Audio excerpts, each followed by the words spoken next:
Devi Sri Prasad is the best music director. మీరు చాలా సార్లు మీకు ఇద్దరే ఉన్నారు. యా, మా ఇద్దరు Undoubtedly. విజయ్ మేయర్ ఒక ఫిల్మ్ చేస్తారు. Undoubtedly. Otherwise you have only 2 music directors. ఆయన్ని ఆల్టర్నేట్ చేసుకుంటూ కూర్చుంటారు.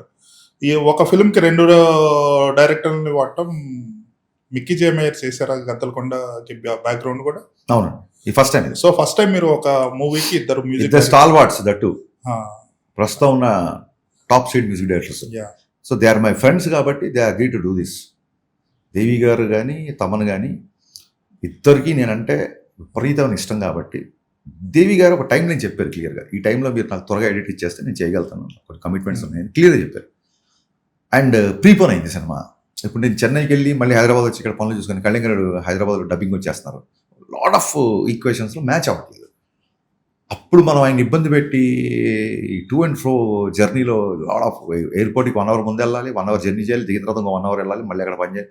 ఊరికే 3-4 అవర్స్ డైలీ ట్రావెలింగ్ వెళ్ళే టైంలో ఉందన్నట్టు దాంట్లో ఒక అమికబుల్ ఇద్దరు మాట్లాడుకున్నారా తమన్ అండ్ దేవిశ్రీ? అంటే అతను చెన్నైలో ఉన్నాడు, ఇతను హైదరాబాద్లో ఉన్నాడు కదా. తమన్ నేను ఫోన్ చేయమని చెప్పాను, అలాగే దేవి గారికి కూడా చెప్పాను. తమనే ఫోన్ చేశాడు అనుకుంటే దేవి గారికి. సో వాళ్ళు ఏం మాడుకున్నాడు అరే sir, to be frank, Thaman దగ్గరికి వెళ్ళి ఏ రీల్ అంటున్నా తప్ప తిన్నావా పడుకున్నావా ఎప్పుడు వచ్చావా అంత టైం కూడా ఉండలేదు బేసిక్గా. అంత ర్యాపిడ్ ఫైర్లో పనిచేస్తాం.